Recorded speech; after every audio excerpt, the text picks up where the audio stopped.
Hi friends, പുറമേ നിന്നുള്ള ഒരു ആപ്പിൻ്റെ സഹായമില്ലാതെ നിങ്ങളുടെ ഫോണിലുള്ള വീഡിയോസ് അല്ലെങ്കിൽ സിനിമ അല്ലെങ്കിൽ ഡോക്യുമെൻറ്റ്സ് അല്ലെങ്കിൽ പിക്ചേഴ്സ് എങ്ങനെ നിങ്ങൾ ഡെസ്ക്ടോപ്പിലും ലാപ്ടോപ്പിലും കാണാമെന്നാണ് ഈ വീഡിയോ സ്കിപ്പ് ചെയ്യാതെ അവസാനം വരെ കാണാം.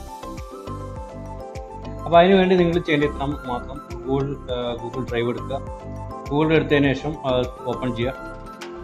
എന്നിട്ട് ഇവിടെ വന്നതിന് ശേഷം ഈ പ്ലസ് അമർത്തി കഴിഞ്ഞിട്ട് അപ്ലോഡ് ചെയ്യുമ്പോൾ നിങ്ങൾക്ക് ഏതെങ്കിലും ഒരു വീഡിയോ ഏതെങ്കിലും കാണുന്നുണ്ടെങ്കിൽ, ഇപ്പോൾ ഉദാഹരണത്തിന് ഒരു സിനിമ കാണുന്നുണ്ടെങ്കിൽ ആ സിനിമ നമ്മളോട് നിൽക്കുന്നു. ഇപ്പോൾ അഭിലാഷ് എന്ന ഒരു സിനിമ നമ്മൾ അപ്ലോഡ് ചെയ്യാൻ പോകുന്നു.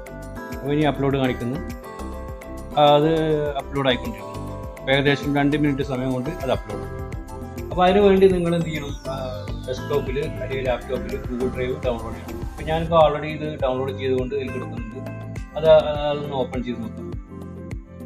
അപ്പോൾ ഓപ്പൺ ചെയ്യുമ്പോൾ ഇതിൽ മൈ ഡ്രൈവ് കാണാം, അതാണ് ഗൂഗിൾ ഡ്രൈവ്. അപ്പോൾ അതിലൂടെ ഇവിടെ കിടക്കുന്നത്. അപ്പോൾ അഭിലാഷം എന്നുള്ള സിനിമ ഇവിടെ വന്നിട്ടുണ്ട്. അപ്പോൾ അതൊന്ന് എങ്ങനെ കാണാൻ പറ്റുന്നു.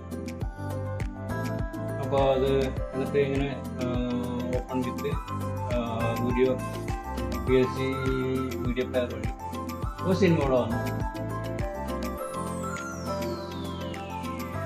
ഇവിടെ കാണാൻ പറ്റും. കുറച്ച് ഫോർവേഡ് അടിച്ച് കാണുന്നത്. ഇനിയിപ്പോൾ അത് ഡെസ്ക്ടോപ്പിൽ കൊണ്ടുവരണമെങ്കിൽ നിങ്ങൾ കൊണ്ടുവന്നാൽ മതി. ഇങ്ങനെ വന്ന് വന്നു കഴിഞ്ഞാൽ ഇവിടെ കാണാൻ പറ്റും. അപ്പോൾ ഇത്ര പണിയുള്ളൂ. അപ്പോൾ അതേപോലെ നിങ്ങൾക്ക് ഡെസ്ക്ടോപ്പിലുള്ളത് അവിടെ അപ്ലോഡ് ചെയ്ത് ഗൂഗിൾ ഡ്രൈവ് വഴി നിങ്ങളുടെ മൊബൈൽ കാണാൻ പറ്റും. അത് വളരെ ഈസി ആയിട്ട് ക്ലിക്കാണ്. എന്തെങ്കിലും സംശയം നിങ്ങൾ ക്ലിക്കുക. അപ്പോൾ അതേപോലെ അതിന് ഈ വീഡിയോ ഇഷ്ടമെങ്കിൽ ഒന്ന് ലൈക്ക് ചെയ്യുക, ഷെയർ ചെയ്യുക, ചാനൽ ഒന്ന് ഫോളോ ചെയ്യുക. അപ്പോൾ അടുത്ത ഉപകാരപ്രദമായ വീഡിയോ കാണുന്നവരെ